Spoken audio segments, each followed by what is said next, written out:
Hi guys, and welcome to this video, the first video about paranormal things and ghosts.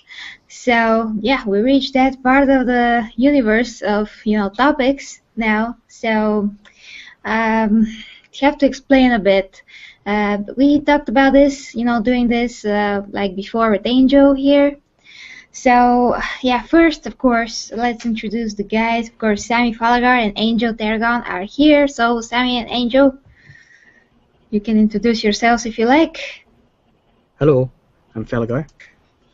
Greetings, my name is Angel Terragon, and I have pretty much a good amount of experience with the supernatural and paranormal, especially when it comes to second sight. Oh, that's very interesting, actually, Angel. Okay, so first I want to say that I kind of wanted to talk about this for a long time, but I avoided the topic because I know how difficult it is to explain to people what paranormal is. Half of the population, if not more, don't believe in anything, let alone paranormal. So it's very hard to explain to somebody that never seen or heard anything or just read anything or did any kind of research. What exactly is that? How it works? Why is it there? Is it there? And all that.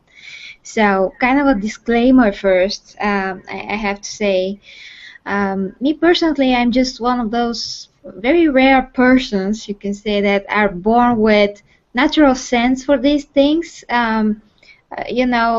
Kind of like right from birth, I'm like, oh yeah, paranormal, yeah, like nobody told me or anything. I'm just like, have a sense for it, like you have a sense for anything else in life, really. Not that I am like a medium or something. No, I'm not anything like that. I'm just more sensitive, and I kind of know things. Other than that, of course, after I was starting growing up, I was very interested in like everything about it, and started to reading and kind of started to do whole kinds of research. What could be like a hoax? What's not true? What it is? And that's from since I was born, almost since I was very little, I started to study all that you can imagine, like from where we came from as human beings, how the earth is created, everything that you can think of, that is knowledge of the world and how everything works. I studied that for many years, so I can't really tell you everything that I know or experienced and all that, but I can tell you that I'm like a college professor till now. I mean, by now I'm like in that that state. So yeah, I can talk about this all night, but it's really whatever I say, there's always going to be like skeptics, and whatever detail I give is not going to be enough. So just, Angel, just let me know what, how is your background in all of this? Well, I grew up pretty much raised in a Catholic/Christian household, and basically anything to do with the supernatural, we never talked about it. So when I got older, especially in my teenage years, I became a member of a group locally that believed in vampires. Some of them believed that they were vampires, and it was after this time that I really noticed that I had some sort of a connection to the supernatural in my own sense, because I've always felt like I could read people's emotions really easy. And I know from looking up information on that I am an empath. I can actually read people's emotions very easily, and I can just pick it up. Whatever they're feeling, it just floods me like a wave of emotion. Like, you're angry, I get it. So it's not like someone is really seething and you're like, okay, yeah, you can tell, but it's not like that at all. It's just passive ability to read emotion. And and even later after that, my abilities progressed, and I was able to delve, I believe, into the Akashic Collective, and I could retrieve future memories and bring them into the present. And by doing that, I had second sight. I mean, I could foretell events before they happened.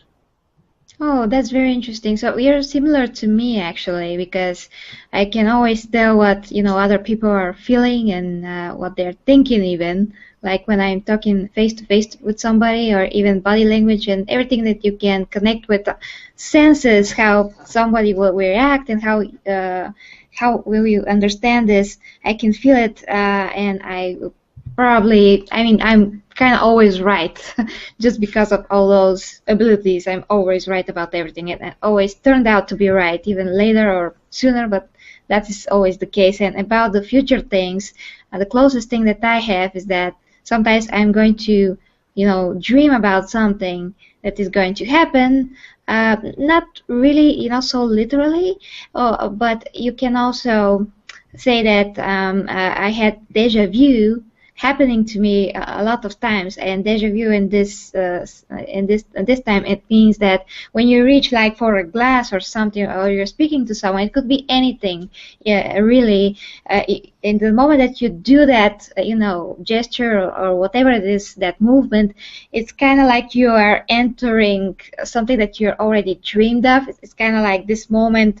It's the right when it's happening, you can feel it like you're entering that moment. So when that happens, you're like, oh, I dreamt of that, but you actually didn't dreamt of that. You just deja vu is just a moment that you're entering, but you placed that moment in your life like a sign to know that you're going on the right path, that you're supposed to be going on your life path, actually. So that is what deja vu really is. But that is, that was happening to me a lot, especially when I was little, because that is when I was more, most sensitive to everything, and I could even like place, spoons, knives, everything, like mostly like spoons and knives on my hands, and they will stick without me doing anything, just like that, and it will stick, Mm-hmm. Now I'm not sure I can do that anymore, but when I was a kid, I was, all my senses were already heightened, which is normal for a kid, because kids are more closer to, the afterlife, you can say, and to the other dimensions than normal and grown-up people are. So Right. you tend to be more. The more the soul matures, the less of a connection it has to the spiritual realm. That is true, and yes and no. I mean, the more your soul matures, it's going to be closer. Yeah, it's going to be closer, but you're not maturing exactly. You're maturing as a physical body, so right. That's the problem, because you're entering, the material life more and more and more. But when you're a kid, you spend a lot more time up there than you did up here, so you're closer to that moment, and then you just drift, out of that moment. It's not like, you're going to be completely removed from that, but you just drift out, and then when you get older, you just, die, and once again you're there. But just, kids are with a lot more abilities when they're younger. Let's just say that.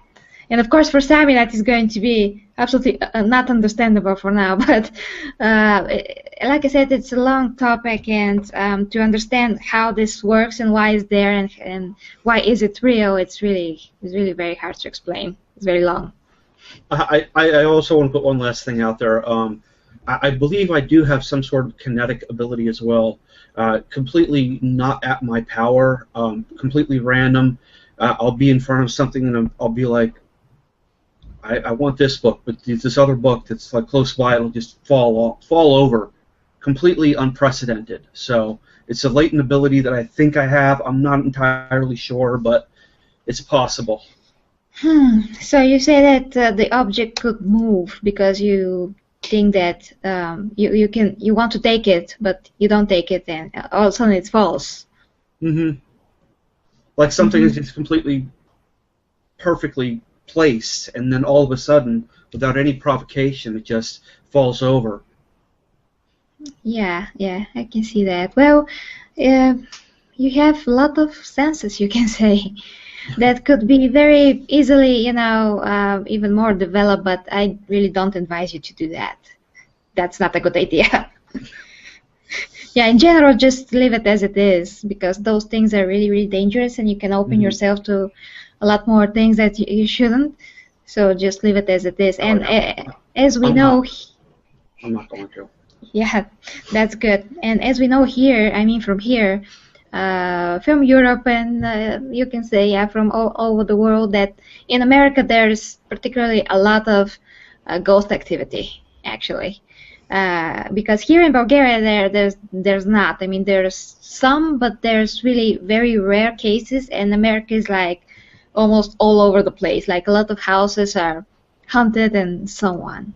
Not, not a lot, but yeah, a lot. I mean, compared to us, it's just like every second house at least in the US. So you have a lot more material there to explore. Well, yeah, but European nations really have a longer history than America does. So I find that surprising, quite honestly, that it would be here in America and not over there.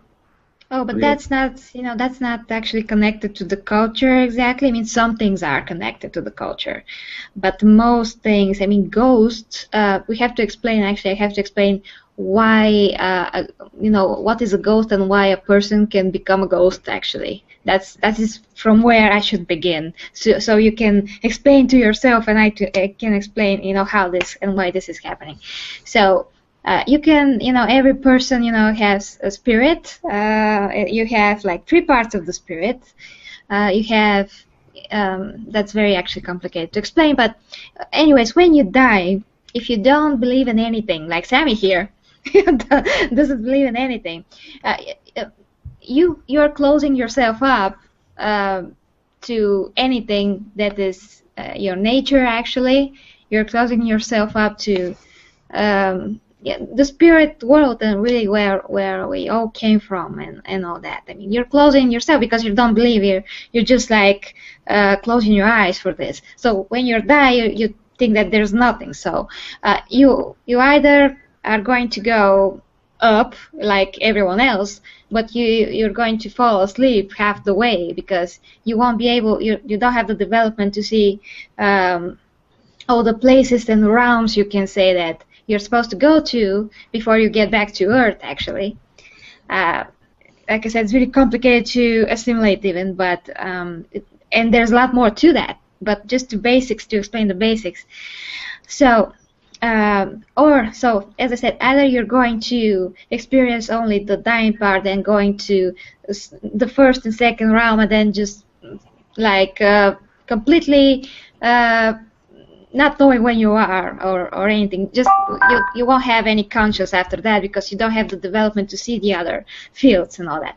But that's the first option. Second option is the worst, actually, that you're going to not even know that you're dead and just going to continue to do all the things that you've previously done in life, or just you're going to try to do them, just going to inhabit that house that you previously lived in, just going to go around and try to bother everybody and say to them like, hey, why are you're not seeing me? What the hell is happening here? And you can do that for years and years and years and not realizing that you're doing the same things because you're in a constant loop and you're doing that to yourself, but you can't realize it. So that is very bad, and that's how ghosts actually become ghosts, because they're not ready to admit to themselves that there's actually more to life, and they're just wondering what the hell is happening to them. And that because you don't have the same conscience as you do when you're alive and with the body, you can constantly repeat what is happening to you and just wander around, and that's worse actually than death. It's really bad. So see, I was taught that even in my Catholic and Christian beliefs that the unbodied soul has actually a higher perception. And I continue to hold that belief regardless. Well, I'm going to explain that too. You have a higher perception, but only when you leave Earth. You can reach that if you don't leave Earth. No, I mean, even if the soul remains on Earth, it still has that higher level of perception. Oh, not really. Because if that was true, that there will be no ghost, you will know that you're supposed to go, where you're supposed to go, and you have to connect with your higher self and all that. It's like I said, it's really complicated. And Angel, you have to have in mind that all religion, because I am Christian, I'm not Catholic, but all religions are totally wrong about this. I mean, they are wrong because information is missing. And there are some actually books that were burned out, I think, in the 6th century, and a lot of those things were explained there. But because of now only certain things are accepted as acceptable, half of that information is missing. But that is the real truth, and what you can learn through a lot of studies and anthroposophy. Actually, that's another science, like spiritual science, that can explain absolutely everything. So basically, it's all about your mind and level of minds, because not every person in the world is on the same level of development. You have a development of the soul, and every person is just in a different level. And if you are a very, very low level spiritually, not know anything about the afterlife and God and, you know, higher beings and all that, you're just going to fall asleep, like I said, and just pass through the whole process of getting, you know, to the incarnation process, and then back to, you know, to the sun basically, and then back to earth, to the another incarnation process. You can learn in the next life that these things actually exist. So until you learn that, you're going to repeat and repeat and all that. So all those people that become ghosts are really the lowest sometimes of the low, or they're just people that can't and won't, you know, let earth go. Just can't. They only know this life, they only believed in this life, and they just won't leave. And there's some cases that, you know, mediums are coming, like, and they say, you know, you're a spirit, you're not alive anymore, you have to leave, you have to go to the freaking light. But they're like, oh no, I prefer to stay here. Like, still, you know, stubborn, because you keep your character that you had in life, and only you're going to get rid of that when you go to all those fields in the afterlife, and then all of a sudden you're going to leave that personality that you were and just connect with your higher personality that's collective out of it is created out of all of your previous personalities, and that is called the higher self. And the higher self remembers and knows everything about your previous lives. So, but you in this life have to be a different person every time, so you can learn, you know, different lessons in life. To be a man, a woman, a man, a woman. Again, you can't be an animal, because animals are different forms of development that are lower than us. You know, they have a lot of senses and feelings, but they don't have an I, and that's, you know, an I is your personal character and soul, and you have a personal I in each life, like I said, and a higher self and higher I when you're, you know, when you're up there.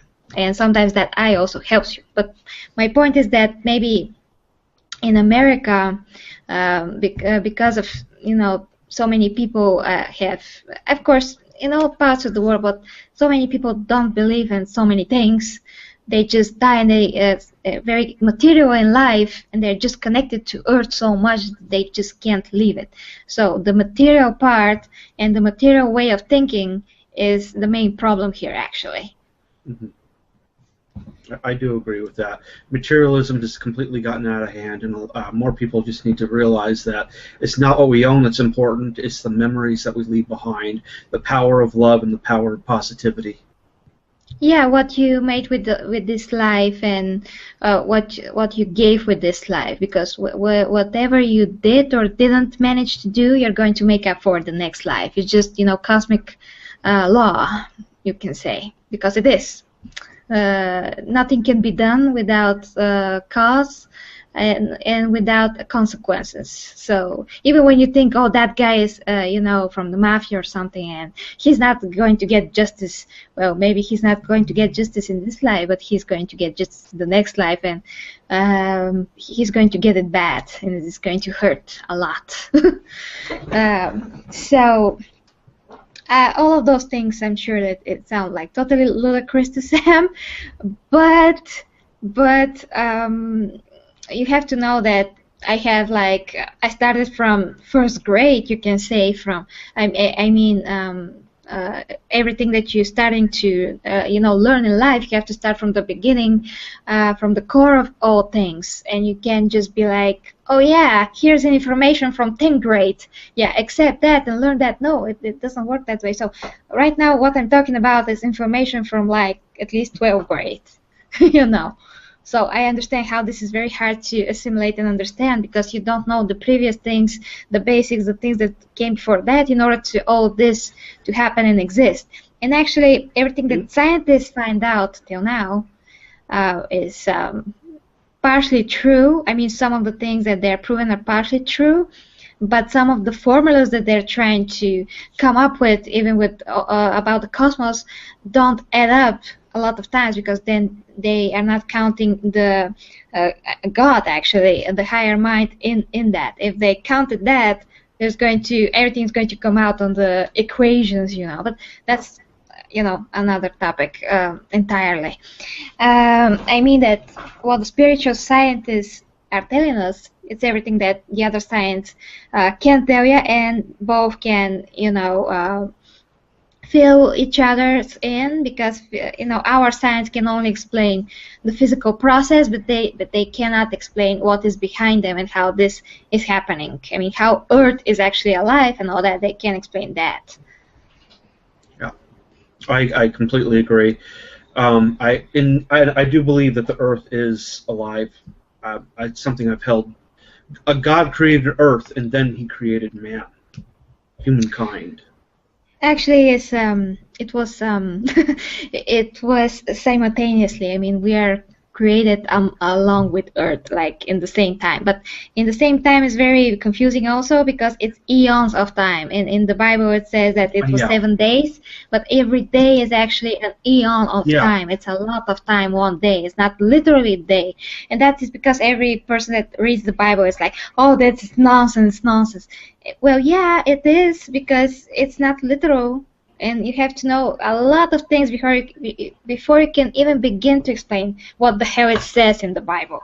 A lot of things can be misunderstood right away if you don't have any idea about the things behind it. It's just that was just the level of the people and how they thought, and they weren't like us. I mean, in the movies, always, everything is represented like those people thought like us, and they spoke like us, and they're so articulate like us. But no, they were a lot more simple people in their minds. So the Bible is written in the ways that their minds could process that information and all of that. So we have to keep in mind also that there's no words for half of the things that we know now,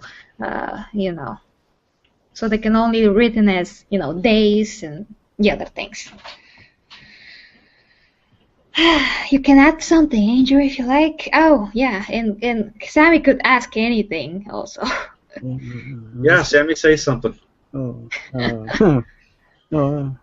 just interesting stuff. I actually like got something. Oh yeah, but I got something that you said, Sammy, when we talked about in Facebook. You said that you never encountered anything paranormal and all that. Well, I was quoting Armand from Interview the Vampire. He said, well, you didn't also. I know nothing of God or the devil. I have never seen a vision nor learned a secret that would damn or save my soul. And after 5,000 years, I am the oldest living vampire in this world. Or perhaps this, and he runs his fingers through the flame of a candle. This is the only real evil left in this world. Fire. Okay, Sammy. Okay, get serious here. So, I was telling you about how movies are very misleading. Misconception. It could lead you to think again material, like like in the movies about Greek gods and all that. They always like represent gods looking exactly like us, being material as us, can be hurt, bleeding, a bleeding goat, like in that last movie. What was that? I forgot. That super recent movie now that the gods were bleeding gold instead of, blood. Gods of Egypt or whatever that movie was. I never saw that yet. I want to see that. It looks cool. Yeah, but I mean that movies can confuse your mind, make it even more material, because everything that they represent is extremely material, and never we've seen anything even remotely close to what is the reality of things. So that's also a bummer. So you can quote the movie all you want, but does not have any legitimacy to the truth, like zilch. So you said that you never saw anything paranormal, Sammy, because you haven't. Otherwise, you would let me know, and we won't be that skeptical. But it's better for you not to see. I mean, not everyone are meant to see anything in their whole lives. The material side of things has its own purpose and has its own actually benefit to humanity, but it's getting kind of to the point where you have to try to get out now from that. I mean, the material side was something that you have to overcome with time, and it's now the time that we have to start to overcome this. It's not going to take like 1 or 2 years. It's going to take a lot more, of course. And I know you saw this movie. Oh yeah, total bullshit. Excuse my language. when the guy said, the guy who keeps predicting his death, he says, because Hercules saw the three, Cerberus kill his family, and he went to stab, and there's nothing there, and then he's washing his face, and then the guy who predicts his death, I forgot his name, the gods show you things that he does not show any other man. And then what does Hercules say? Yes, there's a word for that: madness. Okay. Oh yeah, totally ridiculous, but okay.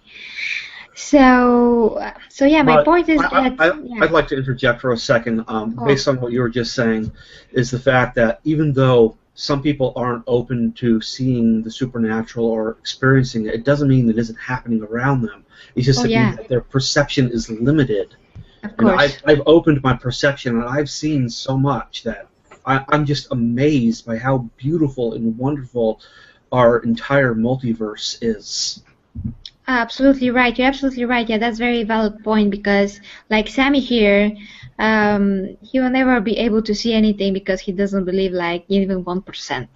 And even if you are to believe, you're not reached that level that you're supposed to see anything. So you still have to have a certain level of development, to the spiritual, to actually where we all came from, because you can't have something material and not have something that is before that, something that makes it alive. So Sammy, even if you do want now and say like, oh yeah, I want to see it, yeah, you won't see anything. I mean, I won't see anything because it's not right for me to see anything if I don't want to. So that is not another topic. Also, when you reach another level of development in that, through that, I mean, in that, you also have the right to say whether or not you're ready.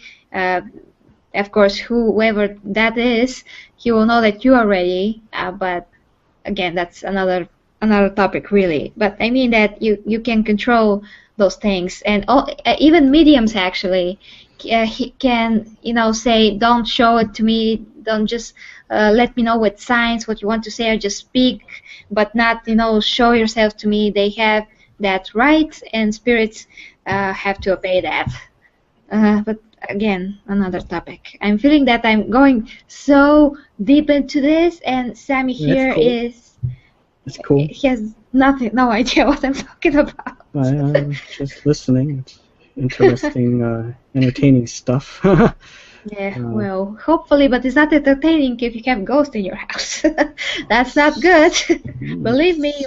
I've never encountered anything like That's that. Not that I didn't believe. You realize I'm Catholic, right?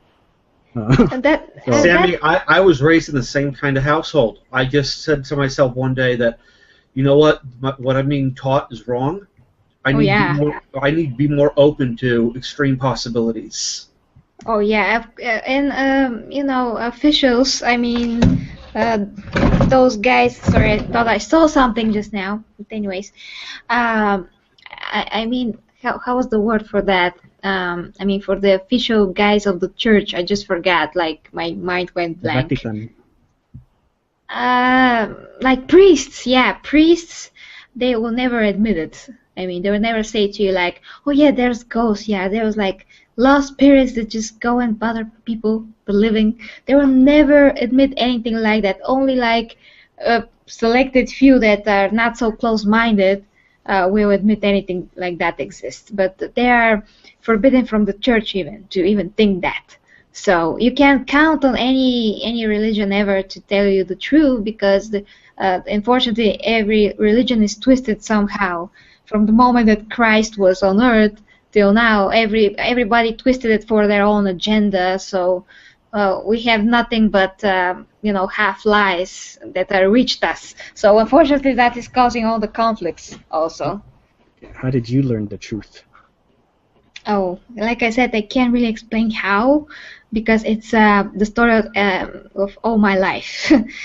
But I have, you can say, the great luck. It's not the luck, but let's say I have the great luck also to know one very, very good scientist that has almost like 40 years of experience with this, like personal, all kinds of experience.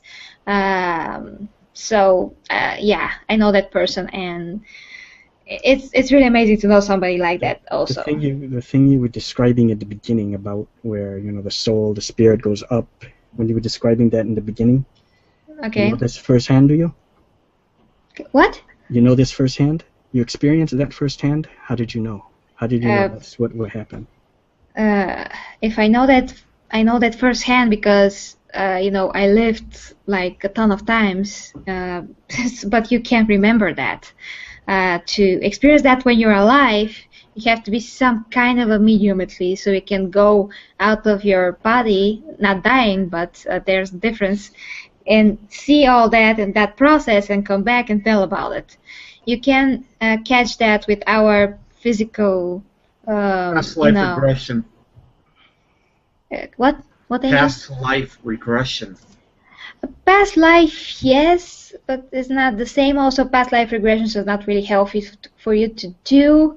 So I also will not recommend that. But Well, I'm just saying it. Well, I believe it is possible. I also believe that the soul has to be willing to come back, and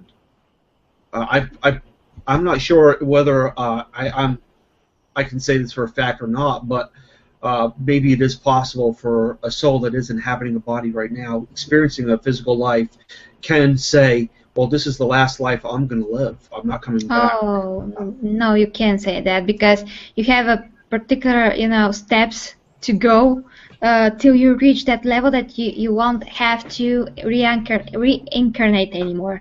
But we all here are like on such level that we have to reincarnate at least 10 times more, at least. So, because we do have a goal to reach, a certain level of development that we have to reach, a level of mind before we don't need to do that anymore, and we can continue only in spirit. So eventually that will all happen to all people. But the rest of the people that did not reach that level, that's very going to be is going to be very, very bad for them. Well, I just mean for the people that have reached that level, they can still choose to come back after they've died. But I'm saying people that have reached that level, and I feel like I can't say for certain that I have, but I have a feeling that I'm very close if I'm not already there. Oh, Angel, you have to be on the level of Buddha, you know, to be reached, to be in that level. A lot of people have actually told me that my level of wisdom is off the chart. But Angel, that is still a long way to go because it's not only wisdom. You have to be aware and know all your past lives. You have to be aware of everything in the universe. You have to know everything, like almost a physical body can't know everything there is to know in the universe. Well, your physical body does not know anything. Your soul knows. Yeah, but what is retained by the information in the brain is... No, there's no information in the brain. There's no information. There's just the brain is just that device, the transmitter to your actual intelligence and soul, and everything that the brain controls is actually controlled by your eternal body. So ethereal body. We'll agree to disagree right there. That's my opinion. But but everything that I'm saying is just that everything that I'm saying is not based on opinion at all. It's just based on years and years of studying and research and checking everything and triple checking it. So for me, basically, I think what you're saying, everything you're saying is fact. Yes, because it is. I'm all in those things, like literally. You can't imagine the amount of studying and books and which books are that and which books are this, and it's like I said, there's always going to be something left to explain. So 100% of what you're saying right now is 100% irrefutable. Well, Yeah, of course, everybody can say like, okay, but how you know that that is true? And we're going to start so many stupid discussions after that. Uh, it's when you read about these things, let's just say, and when you started from the beginning, you obviously, I mean, I obviously, you know, run into some information in the beginning that is not true. Then you run into the other information and the other. Then you start to learn through all of that and make good of what it could be and what is not. And then after that, you just, you know, reach that spiritual science that I was talking about. That is anthroposophy. I don't know if that the correct way to pronounce it, but that's the spiritual science that is accepted to be, you know, the absolute truth, because it's based on very extremely higher level German scientist Rudolf Steiner, and he created that spiritual science, you can call it. Plus, also we have our own, you know, extremely hard person here in Bulgaria. He died, but he is world renowned. His name is Petr Denov. So he is also an extremely high level guy, and both Rudolf Steiner and him also knew each other, and in spirit also. And there's like a ton and ton of books. They had lectures through years and years and years, and when you read that, you just know. I mean, it's hard to explain, but when you read all that information, you just know that that is the truth, because you spend your life searching for everything. You read everything, and all of a sudden you stumble upon that, and you can explain everything, and you can understand it. Of course, about what? There's so much only a person can understand. What about intuition? What about it? It can teach you a lot more than you can learn just by studying books. Well, yeah. Observation is more important than reading a book.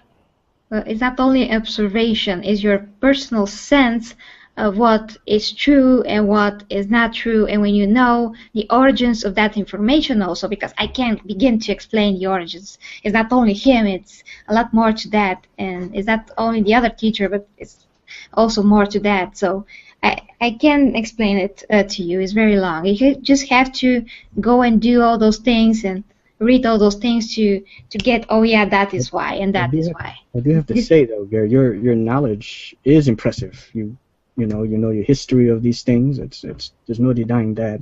That is incredible.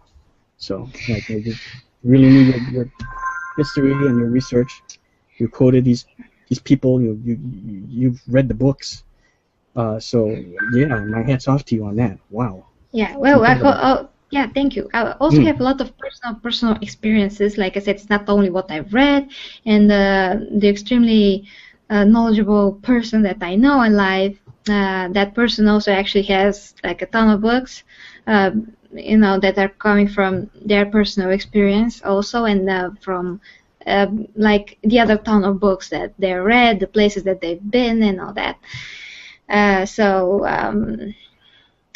Other things also that are proven in my life, like what I know, all of a sudden something happens.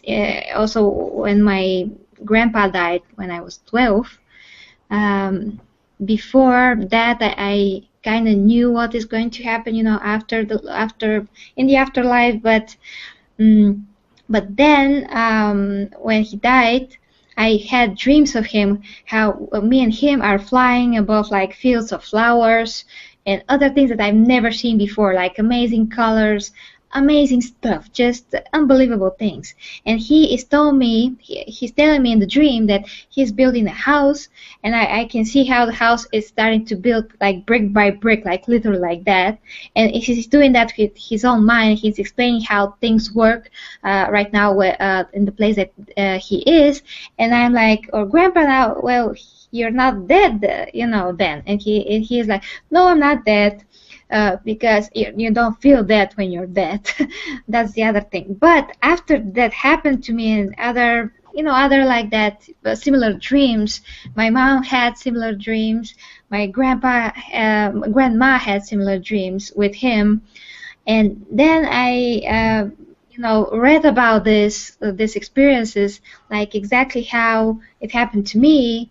That when you reach the first level in the afterlife, you can say the things that you're doing there is you're just remembering Earth because you're Miss Earth, and you're trying to build things and to use your imagination and your power of will and all that, the things that you're collected and earned through living life. And that is always going to depend. I mean, the power that you have to create things there is going to depend on how you were in life.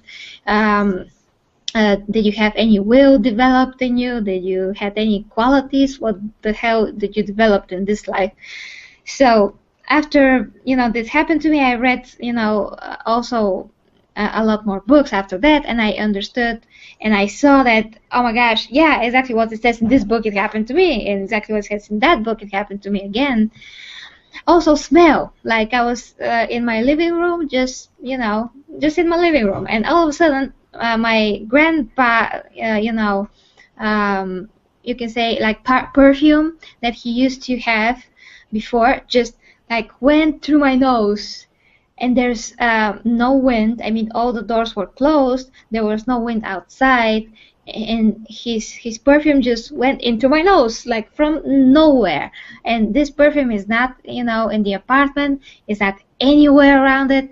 Just he went through like that, and then something passed through me, and I was like, oh, chills, like literally like passed through me, and I can feel it. And many other cases like that, actually. And after that, again, I stumbled upon a book that said exactly the same thing that happened, and it was like fate. Like I wanted to know this and what happened, and oh, there's this book from this author, and this is trusted, a person that wrote that book also, and so on, and everything was like this and that and this. It was like literally like fate. And nothing was a coincidence, because all things like in my life are like never a coincidence. Like amazing things happen. Like sometimes I need money, and I go on the street and I'm like, damn, I need money for this and something, and I'm thinking about. All of a sudden I'm 20 over our money, like lying there on the on the pavement. You found money lying on the floor? On the pavement, yeah. On the street. Oh, I've had that happen. I mean, that is just not. That is just like a little tiny, examples of what happened to me. Like I said, we can't begin to explain everything, but at least you have some kind of idea, at least. But how do you differentiate what you read and your experience, and then put it together that it's true? For example, if someone is sick, say I'm sick, and I have all these symptoms, and I studied a little bit, but I look up what the symptoms are, and I think to myself, you know what I think this is? I think this is strep throat. So I do my research from the books, and go to the doctor, and they collaborate everything, and it turns out, yes, through the research, it is strep throat. How do you differentiate that that's the same kind of thing? Because this it's kind of like it's science through through the research, you know what I mean, through studies and stuff like that, versus a spiritual thing, what you're talking about. How do you differentiate that, from the books that you've read? Do you know what I mean? Sami is actually the same thing, because the books that I've read are based on research, then based on real life situations, and they based on what actually happened to not only me but a lot of people, and how things work and why those things happen. So science is also wrong, tend to be wrong about, doctors are wrong all the time. Well, yeah, like, wrong diagnosis and all that, that's a common thing, like everywhere. So you can't trust science for just about, you can for some things, but for other things you just can't, because scientists can only, tell you something from the things that they they checked with their equipment. But even when you think about something like dating a stone from a pyramid is not correct, because they're using a method that was never correct. Like they're literally like dating the microorganisms on the stone, rather than getting some other way to date the stone and not the organisms on it. So that is going to be very inaccurate. And there's a lot of cases also that a particular other scientists decided to, just break apart from the other group, because they found things and they want to tell them to the world, but the other scientists are like, no, this is going to, change the perception of everything. People are going to think now differently because this is true and this is not. No, we are going to keep the lie intact because this is how society works. This is how your mind is used to work. So there's a lot of things, Sammy, that you don't know that actually are proven to be true, but they're never going to tell you that. And like I think last year there was like on the news that scientists discovered that the moon was part from Earth before. I mean, that was on the news. Okay. And I knew that. Documentary about that, yeah. Mm-hmm. I knew that from like 5 years ago, and I learned that from the spiritual scientists. I didn't learn that from the news. I learned that 5 years ago. So and now they say, oh yeah, the moon was part of the Earth. Well, okay, good morning. Where did you sleep, till now? Other things. I mean, not only that, other things. But some things they can admit, because they're not going to really change your perception, and they're not going to really change your mind about the world. You're just going to dismiss it real fast and not really think about it. But some other things, no, they're never going to say that. So let's just say it this way, Sammy. And also there's some equipment that is able to detect spiritual activity to some level at least. So it's not like there is not. But if you want to see something more substantial, you can't with your own eyes. You just don't have these abilities. And the people that do, they have them also for a reason. Not everybody can handle this kind of things. And in ancient times, actually, a lot of people were like clairvoyant, but that quickly disappeared. So we can transition to this time when we're going to be material and not believe in anything, and all that. And that's why. It disappears, Sam, because we are going through certain levels of development, and each level is different. So in this period of time that we had those abilities, we are supposed to be having them, because we are more dependent on the higher powers, you can call them, and now we are not. I mean, we are, but we are supposed to be like, like a kid. When a kid is starting to grow up, you have to be next to him, you have to nurture him, you have to teach him, and then when you start to grow up and become, more mature, you have to let him go and let him get beaten from somebody, let him like fall from something, let him get hurt, let him learn on his own. And the same things are our development, through the eons of time. So the first humans and the first cultures, like the ancient Egypt culture and Greeks, they still had those clairvoyance, and they could see those gods walking around them, but not walking like material walking, but everything was like a spirit form, and like man had both spiritual and like material vision, but now only certain people have both, and they don't even have it on that level that was before. But since the times are changing and we're kind of going to the period that we have to transition back to that, what was before, but not in the same time, is going to be on a different and higher level, not going to be the same as before. Some people, are mediums, and some people are clairvoyant, some people are both, but they're just selective people. And some people are like Angel and me, that have some kind of a senses and can feel what it is and what is not. But that is also enough to serve us for this life. You can't be like, oh yeah, why you don't have disability, and you don't have, well, everything has the talents and the abilities that they've earned and that they deserve. So whatever we have, we're supposed to be having it. that counts for abilities and disabilities. Now, I'm not saying anything here, but just want to hear what you have to say about this. What's to differentiate if I was to go to, let's say, an insane asylum and speak to a schizophrenic or someone who's clearly mad, and he's basically saying very similar things or the same things. Maybe he's not schizophrenic. Maybe he is not insane. Why not just release him and take everything he has to say as gospel? If he's saying... Well, Sammy... It's a form of control, Sammy.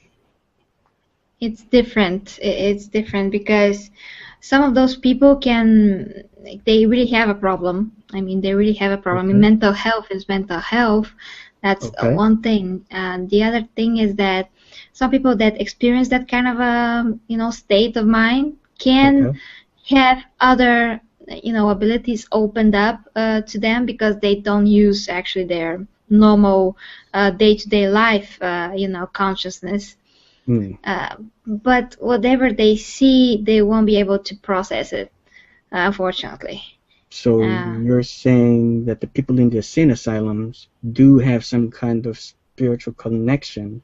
No, it's not necessary at all. It all depends on the person. That it's possible, but more than likely, it's something they either do have and they have no control over it, and it actually is driving them crazy, or more than likely it's someone who just is completely bonkers. I see. Okay. Yeah, I mean that is medical condition that is also not random. I mean, not everybody can get like that, and if you get like that, it's going to be because that state is something that you have to go through, even for the rest of your life. But it's just something that you have to go through because you did something before that. You basically earned it, Unfortunately, but that doesn't mean that we don't have to have. We do have to have compassion for all those people that are suffering in any kind of way, no matter of the reason that they're in that. That doesn't mean that we don't have to have compassion. That's another topic again, but don't just think that persons that are in the same insane asylum are there because they're genius or something. They're there for a reason, unfortunately. You said they're there because they're genius? No, I think you missed a lot actually from what I said. I'm saying that if a person is in an insane asylum, sorry, like I said, it's almost 2 a.m. now, they're supposed to be there. If this is the case, I mean, if they're really ill, I mean, it's not like all of a sudden they're a genius or they have clairvoyance. Like Angel said, it's possible, but it's not the reason, or it is not, where you see somebody that thinks that is like another tree of him. That doesn't mean that he has any abilities. It means that he has a karma that he has to clean up, basically. Oh, interesting stuff. Okay. I mean, okay. That's very interesting. So I can also tell you about the Bulgarian case that is kind of explains at least some of the karma things. This case is like from the 90s and involves like 2 parents and their kid. So their kid was very ill. I don't know. I can't remember what exactly it was, like diabetes or something else. I'm not sure, but it was going blind and eventually died. And in the process of dying, I mean, they know that they could not save the kid at all. The kid already knew that he's going to die, and he was like, my mom and dad, I accept my fate. I know that I was supposed to be cleaning up this, karma thing. So I know my fate, and I accepted it. Why can't you accept it? Because the kid was, with very open senses on his own. But the mother and father could not understand why this is happening to the kid. It's just an innocent kid, It's just a kid. Why is it happening to him? So let's say that a very extensive research was done on the past lives of the mother and the father. It turns out, it was very interesting that in the past life, the mother and the father, they're both again men and women, men and women. I think that maybe the mother was a man, but I'm not sure. They switched roles, I mean genders, but they were in the same kind of a relationship as they are now, and they actually abused kids. They abused them and disgusting things. I mean, they've done disgusting things to kids in their previous life, and Okay. that karma is hitting their kids, so they will know how it feels. And but you can say, but the kid is innocent. Why is the kid, getting this? Well, the kid also has its fate on his own, and he has to, or she has to clean that up on his own. So it's connected to them also. So the kid is cleaning its fate. I mean, his own fate, and their parents are cleaning their own with the suffering that they have to endure losing and seeing that kid going away and dying, and the suffering that they're going to feel through, till they die. So it turns out that this was the case. So no one is Okay. innocent, and nothing happens like randomly. Everything is literally for a reason. Let's see. Now, let's see. Okay. Earlier you. I want to interject for a Sure. second. Yeah. Okay. Because Gary, I'm pretty sure you have more knowledge than me about this. You've been reading your whole life, you say. So basically, my question is this: what do you have to say about people who tend to live longer than what is medically expected from them? Yeah. Okay. So there is, you could say, a cosmic law about this again. When after like 70 years old. What about even younger than that? Say a child is born with disability, and the doctors say he's not going to live past 21, but he's living to 40 right now. Oh, yeah.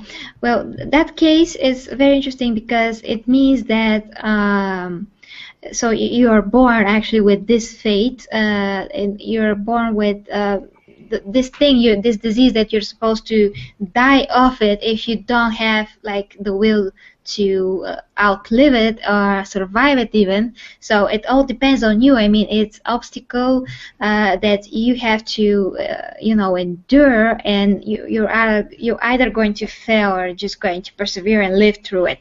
So there's some fates, I mean, that you're given an option, you're still given a chance to survive if you do find that within you, if you do reach, and that's actually reaching another level, even if you can survive this, if you can find that power within yourself to do this. And you yourself, I mean, if you're that kid or a person, you yourself chose that fate.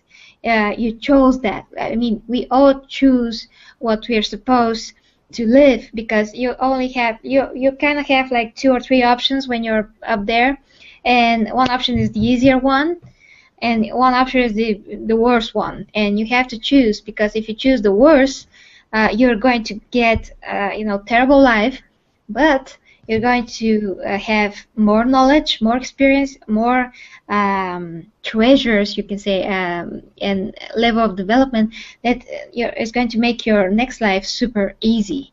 So, I mean, easier is because you're going to clean all the mess that you did in the previous lives, like right away, and you can just start, like a clean slate to the next life, and that baggage is going to be all paid up and all dissolved into the space, because you already paid for it. So there's like a lot of cases that kids die young and all that, and this is all they're choosing, and that fate is connected to their parents' fate and to their grandparents' fate. So it's not like somebody is suffering because they're not supposed to be suffering. Everything is connected, and before we are born, even, we are giving some of the talents to our parents also, and the opposite, our kids are giving to us. So when you have a kid, it could have that kid, I mean, that gave you that talent, that kid could have them, I mean, through you, you know, you gave birth to that child, and that child has those talents and all that. So that is also another topic. But I mean, it's not all biological. It's still have to come through, you know, to the upper fields to be materialized here. It can't come from like nothing, and so on. This is incredible, because I gotta honestly report that at the beginning of all this, when we first started all this, and you know, started talking about this stuff, you know, when you watch this back too, and when other folks see this, you can almost say that, you know, just, hey, you know, at the very beginning of this is a bunch of hogwash, okay? And you know, now I'm not saying that I truly believe, okay? I'm still staying where I stand, but here's the impressive thing: your knowledge, okay, is very, very impressive. Your answers, your response, the way you just go on about these things, what you know is you're precise, okay? You don't falter, you don't stumble. Your everything you say is precise. You have an answer for everything. It's quick. You don't have to think. It's instinctive. It's super impressive. My hat's off to you again. That's absolutely fantastic, and it's pretty obvious that you truly believe these things, and that's great. And you know, you've done the research, like you said. You've done it for, you know, ever since you were like a kid, right? And you, Oh yeah. you know, you knew people that studied it and spoke with them, read all these books. That is no lie, okay? And then the proof is right there, you know, just by hearing you deliver these answers. It's super impressive, you know. So, like I said, you know, cheers to you for that. Amazing. Now, like I said, you know, maybe I don't still, you know, that doesn't mean you turn me around or anything like that, but you know, it's very interesting what both sides have to say. You know, there's, you know, what you guys have to say, you know, pretty much like the same. You know, for me, I guess, like, apparently, I guess you guys been through something, right? And maybe you can talk about that in a little bit. But what other, you know, if you've witnessed anything like, you know, 100%, you can't say that, oh, it could have been this. It's 100%. It's what it is. What you saw is true. You know, there's no other way you can explain it. I've never experienced anything like that. I guess kind of like Mulder, you know, in the later seasons, I want to believe, okay, he wants to, okay, you know, that's kind of cool for me, you know, I want to believe. But nothing like that has ever happened. You know, I believe in what I see with my eyes. Otherwise, you may as well just say Santa Claus is real, you know. So what kind of experience have both you guys have been through or seen without saying, like, but then it could have been this? Like, literally, if you saw a man just fly, you saw a man fly like Superman. You can't deny it. All these people saw it, you know, or you saw it, you know, it's for a fact. What stories do you have to share for that, to kind of back it up even more that it's 100% truth and gospel? Well, I will let Angel speak, because I actually have a lot of stories, Sure, not okay. only mine, but Pancho's and one of my friends experienced like super shocking stuff. Okay, I'd love to hear it too. And remember the criteria. It has to be irrefutable and can't deny it. That's clear as, you know, blue is blue. When the power's on, the power's on. You know what I mean? When I grab this is how. It's not always that cut and clear, Sammy. So, it's not the material. What we are talking about can never be. It's the metaphysical, not the material. Yeah, and you can't. Okay, well, let's hear it. You can't take material here, because material has no equivalent to what is behind it. And I actually want to explain just one thing before you know, Angel speaks. Sure. So a Russian scientist years ago, he actually proven that the soul exists, because when you die, you get lighter with like some grams, and he believed that must be the weight of the soul. But the soul is much more complicated than that even. But anyways, I have to explain something very important. So the soul, as I said in the beginning, has 3 parts, you can say. One part is the ethereal body. That kind of a body is called also a body of life, because that is the one part of your soul that actually stores the memories, and that is actually the part of the soul that regression is done through, because that is the part that whoever's doing the regression actually pulls that body a little bit above your physical body, and you are able to tap into those past life memories and to say everything that he's asking you to. But it's not good to do a regression, as I said, because that person has a control of your etheric body, and that's not good. Because that body is responsible for your body not starting to fall apart, because as you know, when we die, the body just starts to dissolve. Yeah, and the only thing that keeps us from dissolving is actually the ethereal body. The other type of bodies are the I part, which is our personality in life, and the person that we are here. And the other part, the third part is, I'm not sure how it's in English. Let me just think for a second.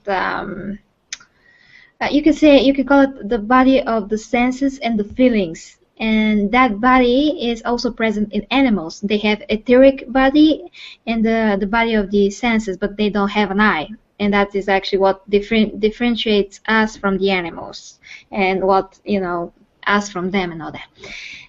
But my point is that when you sleep, you go to sleep with your eye.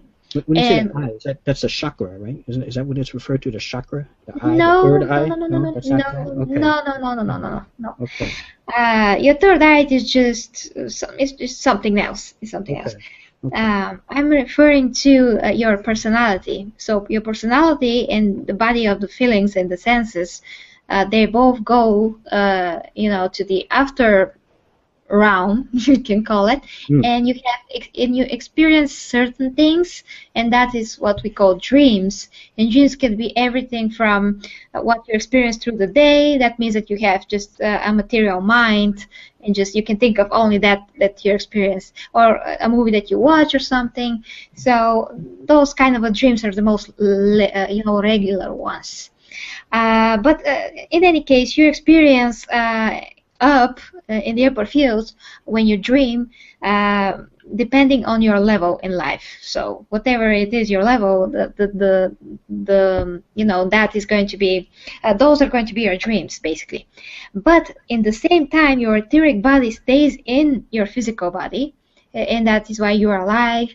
Your organs are functioning, and also the etheric body is the closest thing to the physical body as a form. It's just like 2 or 3 centimeters above the physical body. And when you sit on your arm, or when you sleep on your arm, on your leg, and it starts to feel the tingles. The tingles, and sometimes even when you stay like that for a long time, like sometimes I was sleeping and just awaken all of a sudden, because I realized that my hand is lying like that, next to me, because I squeeze it or something, and I can feel it for like several minutes. I can feel it, and I start to wiggle it, so I can feel it. So what happened? What is happening there actually is that you are pressing your physical body, and because of that, the etheric body starts to come out. Your hand starts to come out. Actually, your etheric hand starts to come out, and when that starts to come out, you're not feeling your hand anymore. And if that continues, you can actually lose your hand, as you know. I suppose you know that you can actually lose your hand if if it's numb for too long, for hours and hours. It can actually frostbite and stuff like that, where they have to amputate. Yeah. It will start to decay actually. So that is why, because that the energy, the only thing that keeps it alive and functioning is the ethereal body. It is not present in it. So the fastest thing that you can do is to wiggle it, because when you do that, it starts to push the etheric body inside, because you let the etheric body know that you're doing something that is moving. You need that. You have to feel it again, and it starts and that starts to get in, and everything gets better. And that is also the thing that when somebody is losing, has lost their legs or their arm, they continue feeling it. Phantom. The phantom thing, yeah, that is also because your etheric body is still somewhere around there, and you feel that arm, your etheric arm, because your etheric body has a representation and etheric organ for every organ in your body, for your brain, for your heart, everything is duplicated in that form. And that is also the way that some, clairvoyants or people that can heal through energy can heal you. They just heal your etheric body. They just, give energy to that. So when the etheric body starts to heal those organs, the particular organs that you have a problem with, they start to heal also your physical organs, because, as I said, that's the only thing that gives your physical body any life to begin with. So whatever is done to the etheric body can be represented right away into the physical, and you can be healed. Of course, that requires a lot of energy, but that's, of course, another topic entirely. Wow. Yes. Incredible. Wow. That. Yeah, that's incredible. I like that. Yeah, so again, sorry about talking so much, but Angel, you can say something, of course. Yeah, what were you gonna? I apologize. Relay some kind of story? No, that was great. I've twice in my life, and before my dad died and after my dad died, it was I've gone through some spiritual and emotional journey there that has allowed me to heighten my senses and my perception. And it was while I was in high school that I really started to question the tenets of my beliefs in the Catholic and Christian faith, and why God would only allow certain individuals who believed in Catholicism and Christianity into heaven. And at that point I said to myself, there's no way that only these believers are allowed to get into heaven. Yeah, so that's not true. Yeah. Yeah. Mm-hmm. Actually, it's not heaven in that sense. I know. I'm completely aware of that. That there's multiple planes of the metaphysical realms where we can visit if we have the ability to. Yeah, you can, but you're just going to go through them and not know that they are there. Obviously, the soul untethered from the body after death is more free to explore those realms, but you're right. While we are chained to our bodies, it's not really possible.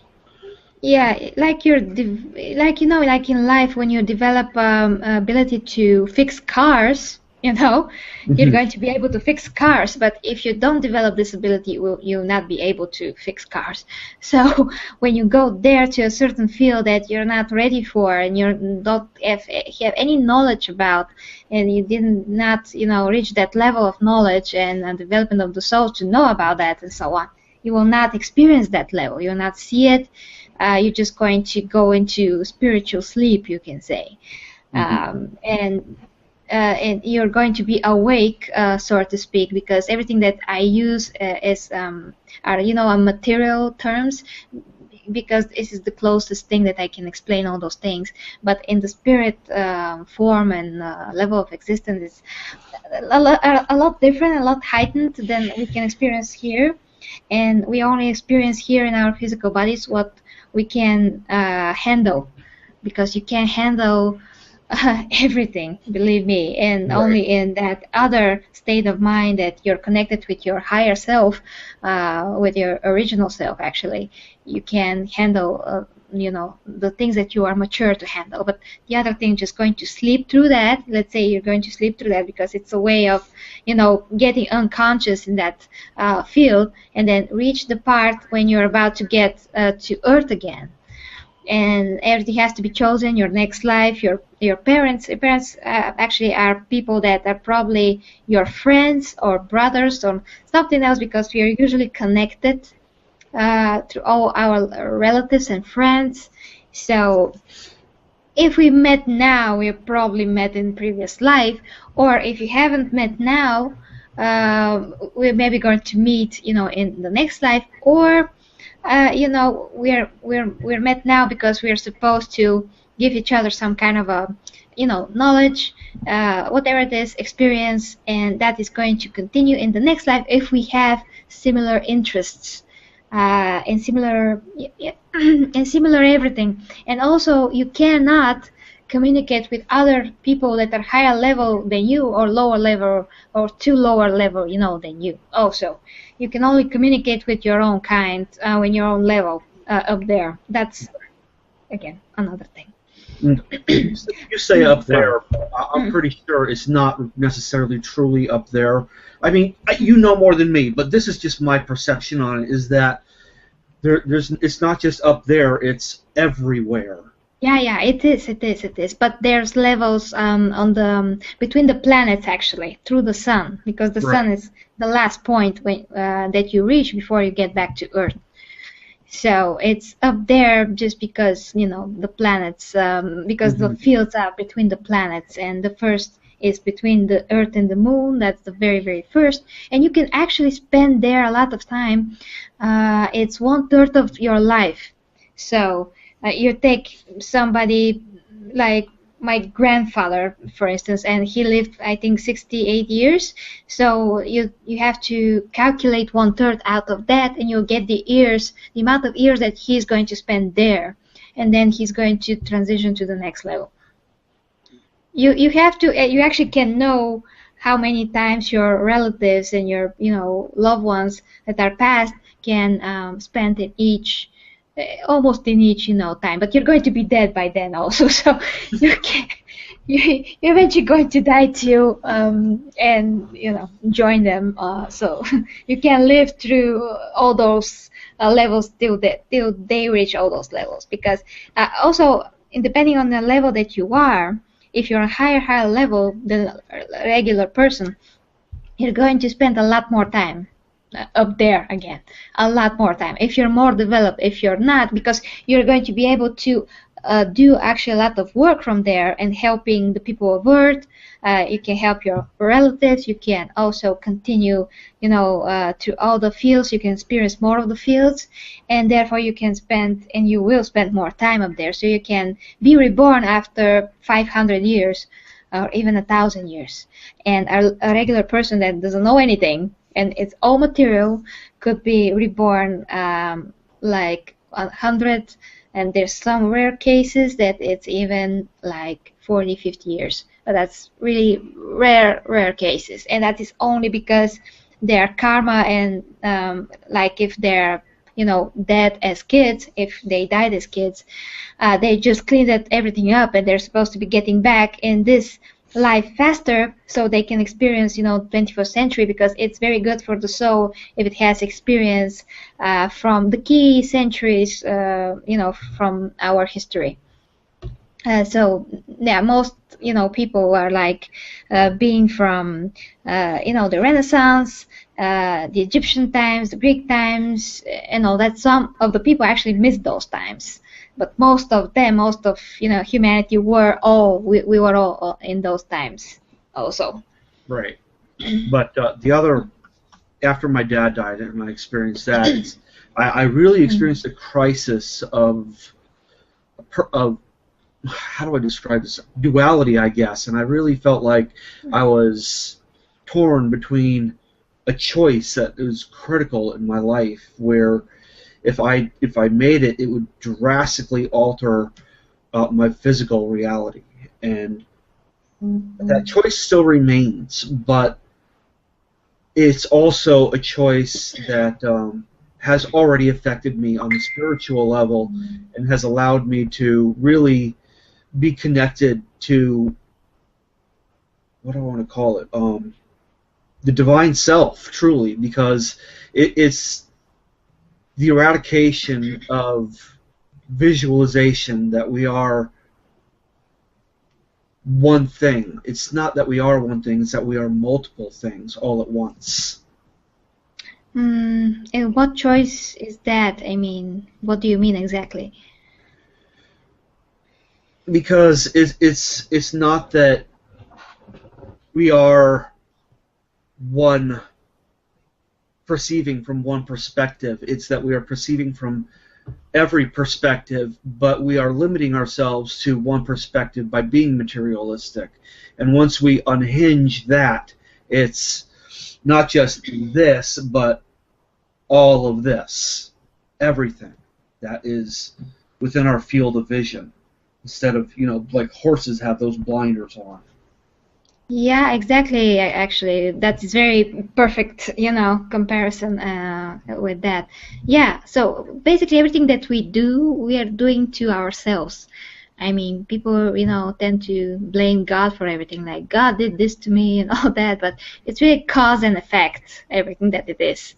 But it's not just from, the thing is that it's not just from this life, but it's from the past lives. And you don't remember what happened because you're going to go crazy when you remember all those persons that you were also.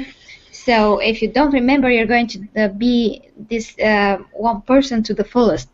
And that is how each life is. You are this particular person to the fullest, and you're experiencing things that you can only experience being that exact person. So you cannot remember what you were because you'll never be yourself this time. You're going to be all of that, and we are not ready for that. But we're going to reach a point eventually that we are going to know every past life and everything, and we're going to be aware only, and finally working only with our higher I and with our higher self.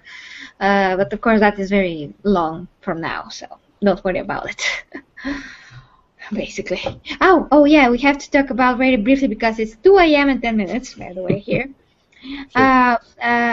My friends' experiences and some of Pancho's experiences. So recently Pancho saw, he was driving to work, and he saw a person on a bike just passing through the car, next to the car. He saw him, but it wasn't exactly clear. I mean, it was clear, but at the same time it wasn't because it's not exactly material. But he didn't, he wasn't sure what it was for the first time because he's driving. So it passed, next to the car, and he looked into the mirror, and there was nothing. I mean, there was no person on the bike.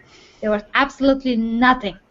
And there is super clear, I mean, the road that he travels to is super clear, and it's only the road. It's not anything there, and a little bit of grass, but it's clear. I mean, you can see where everything goes all the time. So he can't just disappear, and just a brief second, like seeing it in front of the car, just passing, and in the mirror, because he was curious. I mean, did I see exactly what I thought I saw? Because he's very sensitive to spiritual activity, just in general. So he looked right away, and there was nothing there, nothing. It would cause him to want to look in the mirror because there was something off about him when seeing him from a distance. When he saw him from the front, there was something peculiar. Yeah, it was. Yeah, exactly. It wasn't like. It was like a human being on a bike, exactly, but at the same time it was different. It didn't look right, I see. Interesting. So, yeah, so it disappeared. And the other thing is, one of my friends and her sister are almost like mediums, like, since they were kids. So there was a lot of cases like waking up in the middle of the night and seeing their grandma sitting on the bed or standing, Really? Standing up next to the bed. And the other sister, my friend, wakes up like pushing the other sister, I mean her sister, and they're both like now awake and they're looking at this. They are both seeing it in the room with them, and just like, what the hell? And they're like super scared. Other cases like when her dad died, actually. She experienced how he enters the room, but she could not see him. She can only feel how he is in the room, and he's leaned down and he kisses her on the forehead. Yeah, and she really felt that. Other things were some kind of creatures with wings flying through the window. she was really shocked there. And some of the last cases were her kid, I mean, because she had a kid, her kid crying really bad, and she got up to see what is happening, and it turns out that something is pulling him, physically pulling his leg, but there's nothing there, but she can see how this is done. And then she she went to bed, and she was almost physically, pulled out of the bed as well. So she was very scared there. Yeah. Wow. That is incredible. Oh yeah, this is the things that you can see from The Conjuring. Yes, yes. Do you have stories like that to tell, Angel? No. Nothing. Although I have had some occasions where it seemed like I could actually see almost sleep. I swear I've had like on at least 2 or 3 occasions where it felt like I almost saw like something that was distinctly not of material origin. Yeah, like a fairy that is right in front of me. I could see it, but it seemed like there's something there, but it's not, because you're looking at the spot, but it's like there's something off about something being there, because you're saying it's very hard to explain. It looked like a fairy with wings? Yeah. Really? Interesting. And another occasion where, after we moved into this house, after I moved into this house, I could almost pick up a sense of dread, and after that passed, I could almost feel like there was a presence here. That did fade after a while. That's good, actually. That's just residual energy. There was never really someone there, just residual. Well, the problem with that is that the last people who lived in this house before me built this house, and no one ever died in this house. Oh, that's not necessary, actually. For residual energy, it could occur just from your emotions, whether they're negative or not, because also when we got here, when my mom bought this apartment that we're now living with Pancho, it was very clear that the energy was super light. Like when you get here, it was loving, it was positive, but when you get to a home where the previous people that lived there was somehow, they had fights, they sweared or something, they had something like a conflict there for some time, that could create on its own residual energy that could stay there for a while until with your own positive energy you clean it up. And it's actually a custom here that is from like ancient times, that we bring, you can say that when you get to a new home, we bring a priest and they say some, praise, and there's something that it gets burned, but I just can't get the word right now how that was called. I'm going to search in the dictionary, but that is done to cast all the bad energy out, and it's actually working. That's actually working, yeah. Okay, so it's incense. So incense is burnt, and with a little bit of praise and all that, the priest goes, to all the rooms of the apartment or the house, and yeah, that is done. So yeah, so there's no need for anybody to die there. If anyone died there, it still doesn't have to mean that it's going to be bad energy in it, because Pancho's dad actually, he died like 2 years ago in the house, and there is no bad energy there. Some things some things do happen there sometimes, because he recently died, and sometimes I can feel him a bit, but that's really rare. And spirits know that if you don't want to feel them, they're just going to back down, because you're not comfortable with that, and you can say that, and they have to listen, and they have to respect that, your space. So yeah, it's not really necessary. The bad energy only happens when the people that or the person that died was non-believer, he became a ghost, or just the people that lived there were negative people. So yeah, it is really. Well, it's interesting because my mom has talked to me a little bit about after our father died, my dad died, her husband, how she's experienced that even though he died out of state burying his own father, that she's felt him close to her in her own home. Yeah, that's normal. Yeah, you can feel it. You can feel actually a person right after they die, and then that is going to fade with time. But for instance, I personally dream of something.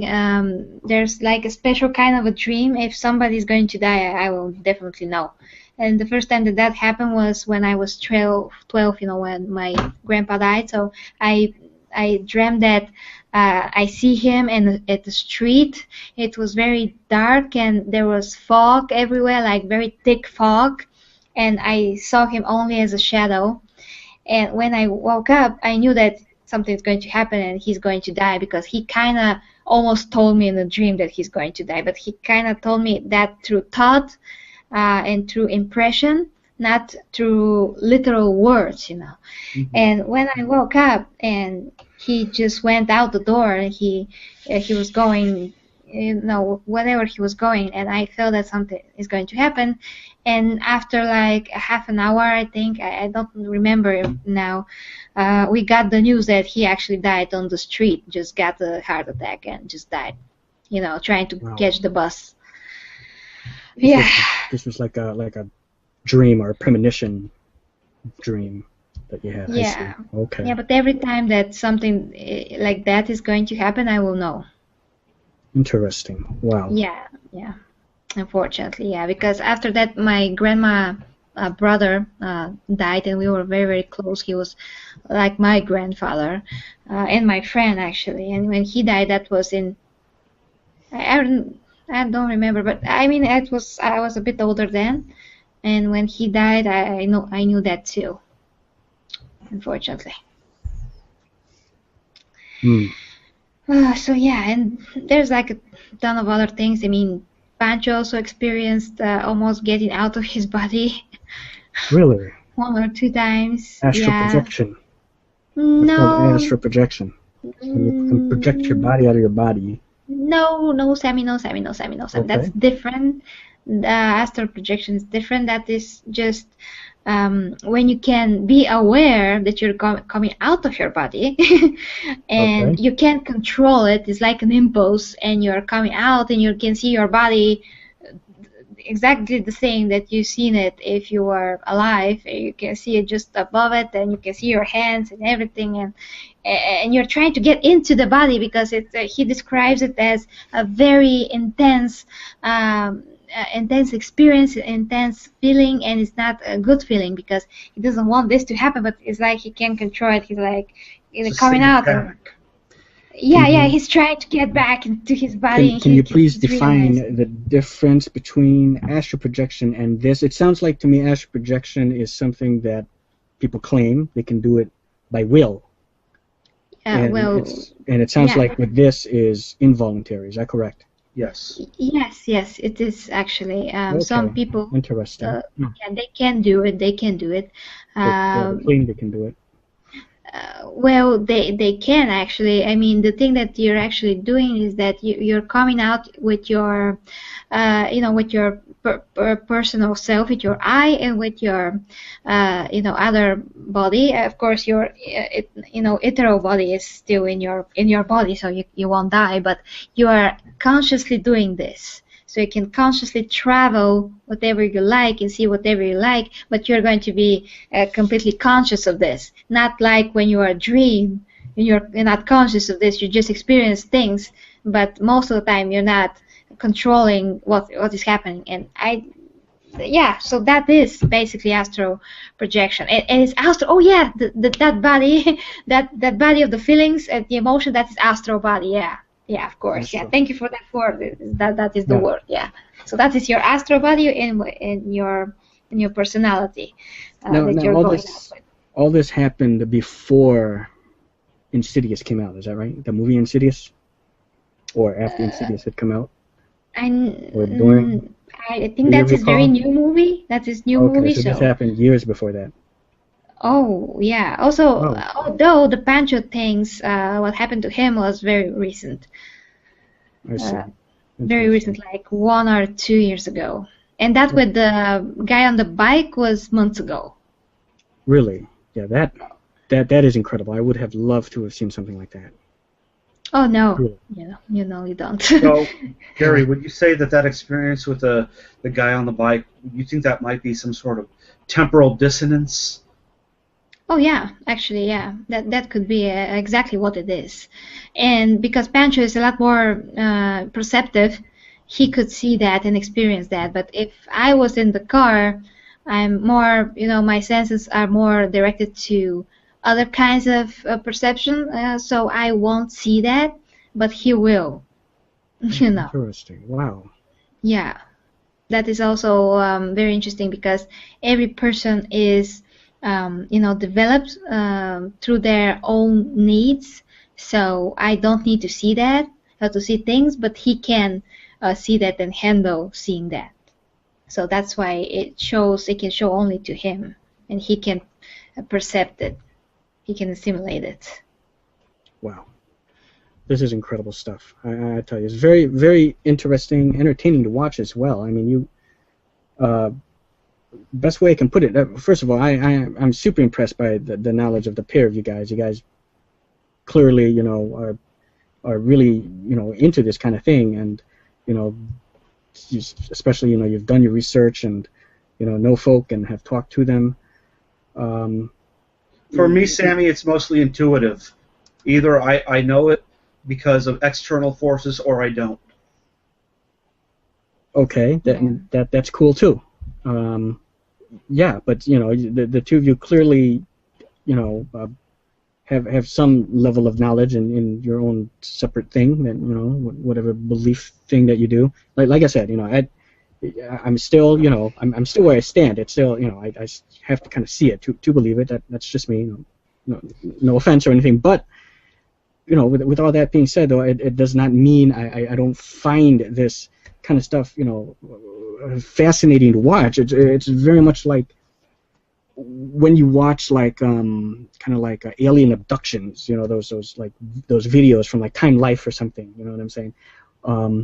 You just have to watch it, or Ancient Pyramids, and you watch this kind of like this documentary on it. Where they kind of talk about it, and Aliens Explained. Things like the paranormal sightings. Stuff like that. Oh, those things are ridiculous, Stuff like actually. that. Right, but Those I'm saying things are manipulation, like a huge Okay. manipulation.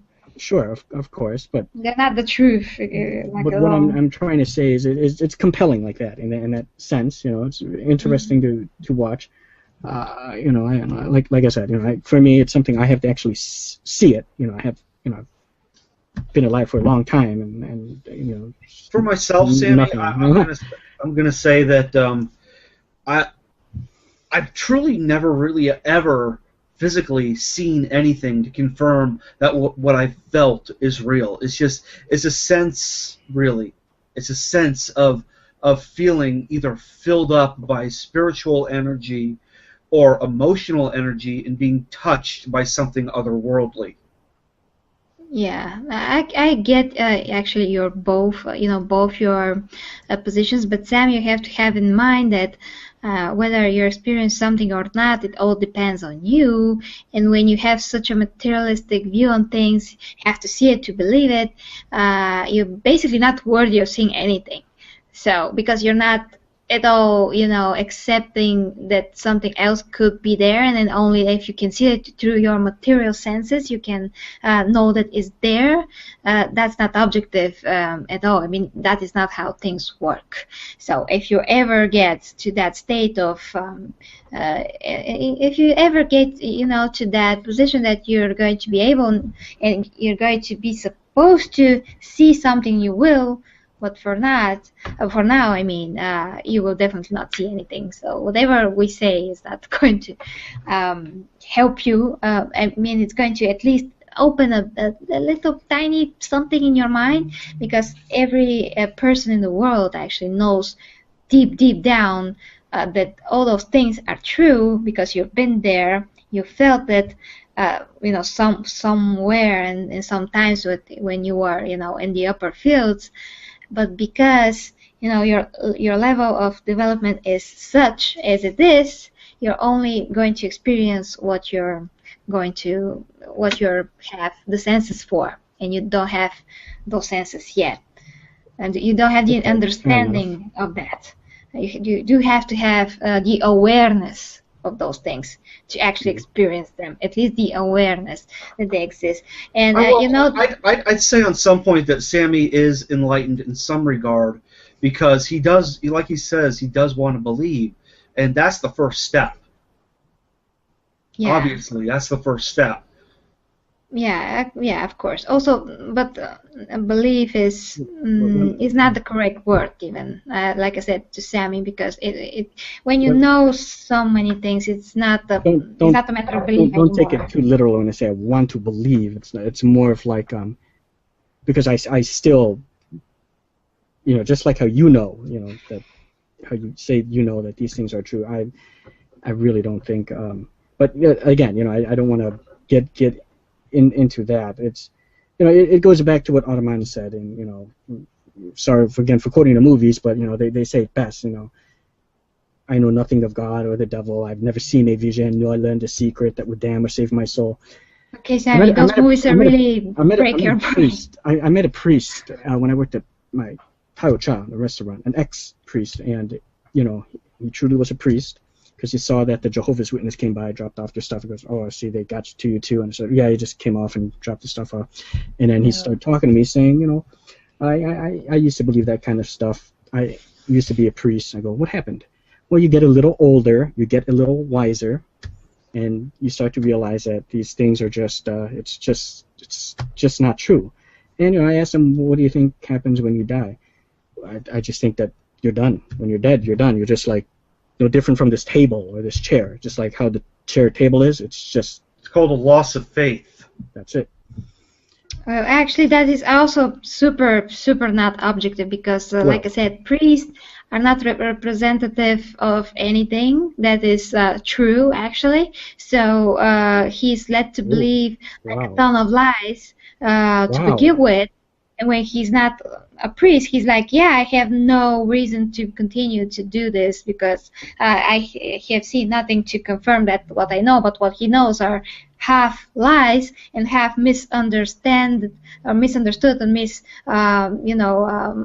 everything is not like it should be. So basically, he had wrong impressions and knowledge to begin with. So of course they don't have any ground to stand on. So he won't believe that, of course. But there's actually other priests that are the exact opposite of that, and they are, even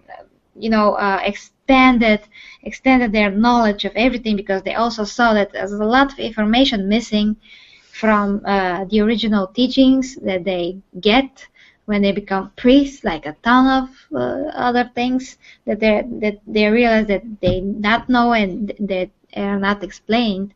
So that is not it is ridiculous also, because you can actually prove, through the lack of information from science, that we cannot exist and even move without something that is going to power this body up, and that something you can catch yet with anything, and that is the energy, again, the ethereal body that makes you alive. Sammy, without that, yes, you're not different than the table. Yeah, you're more yucky than the table. You're more complex than the table, Sammy. A lot more complex than the table, because you have this body that is supposed to be serving you in this life, and it's what is supposed to be for this life. No. What he's saying is, when you're dead, it's over. You just. That's like, not true. You no longer exist, just like how this table is. You're no longer alive, like how this table is. What he was saying. We're saying that your body is just a material body, Sammy, just a vessel, and you are in that vessel. You're using it for this life. You have to have it for this life. It's supposed to be what it's supposed to be for this life, to have Sammy, it. Yeah, there's a phrase, Sammy. That phrase goes like this: "Our body is but a vessel." Yeah, that's correct. That's correct because you had a lot of other bodies. They're just like skeletons in the ground now, from the previous lives. You're not you can experience life when you don't have a body. You have to have a body. You have to experience all the material things because that is knowledge also. That is experience also.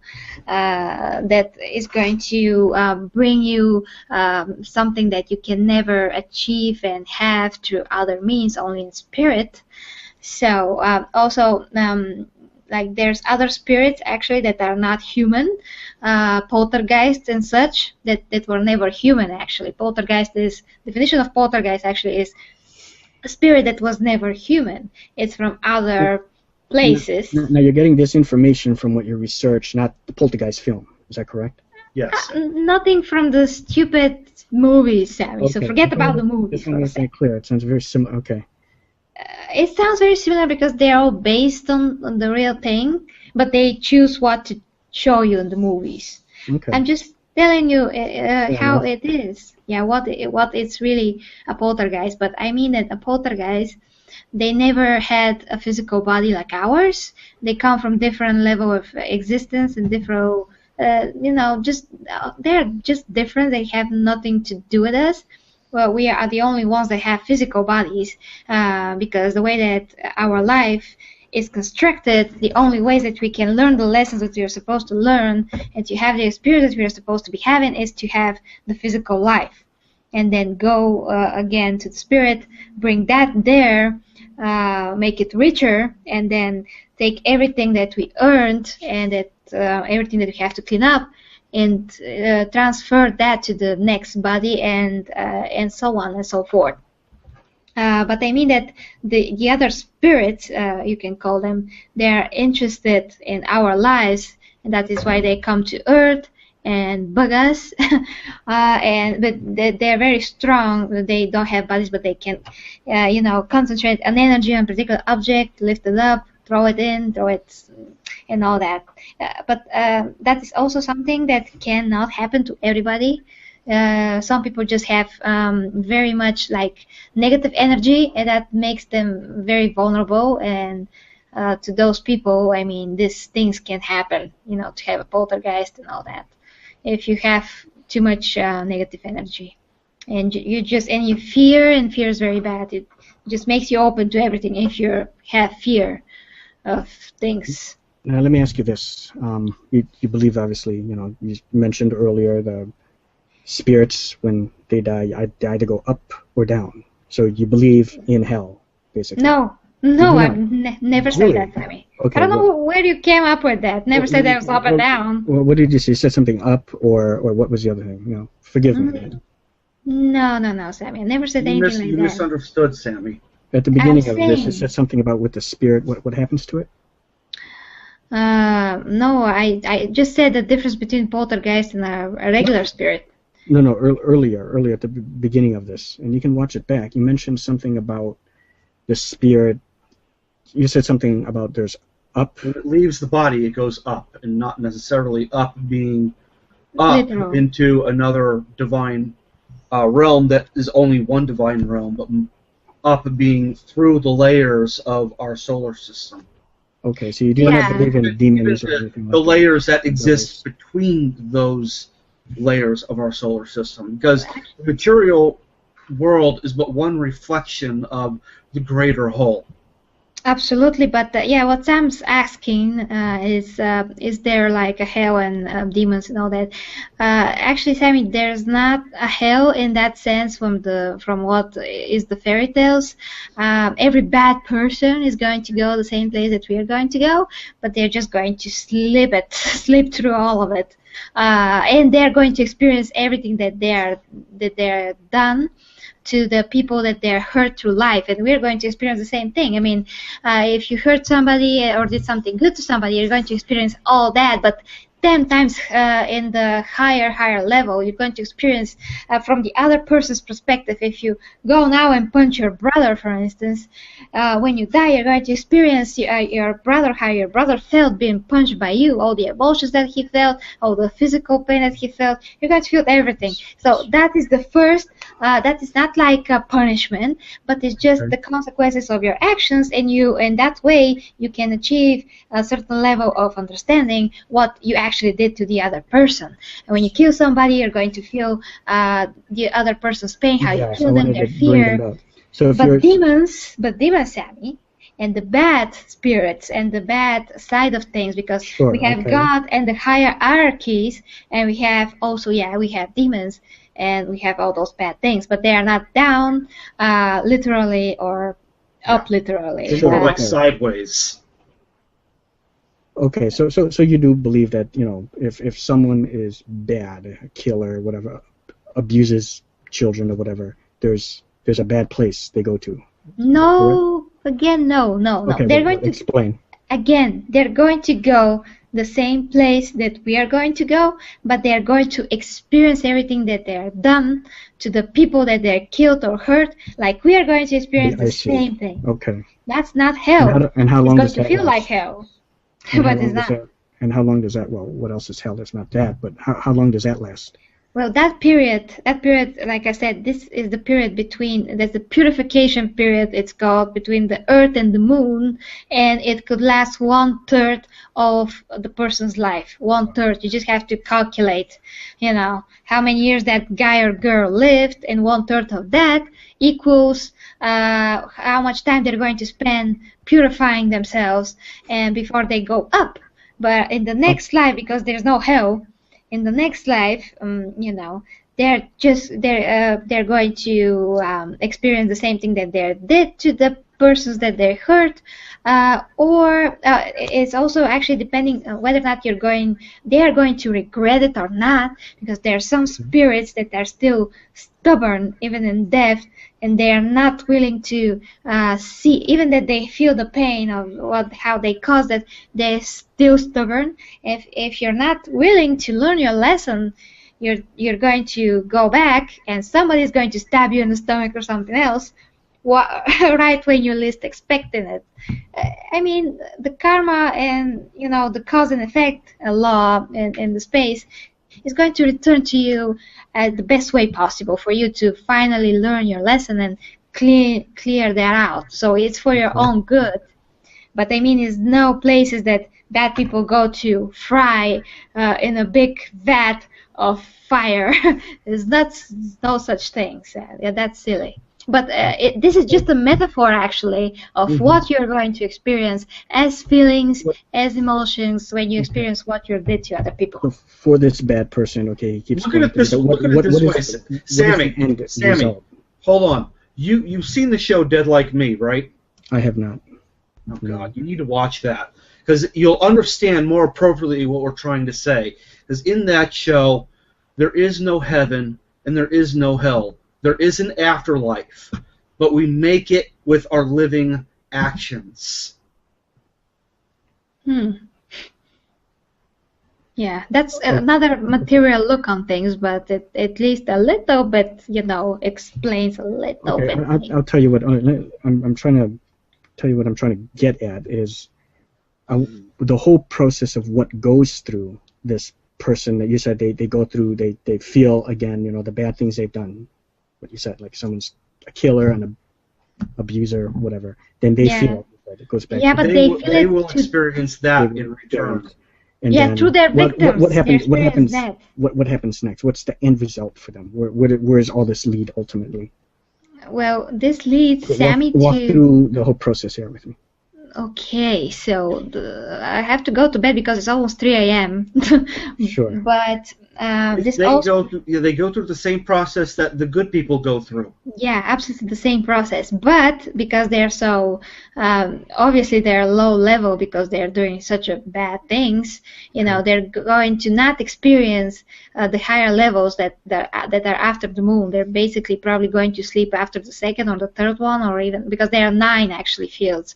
Because they're going to just be like dead, like literally like dead, like no consciousness, and that could go on for hundreds, but they're actually low life. I mean, they're literally low level, so they're probably going to sleep like, let's say, 100 years, like they're dead, no conscious.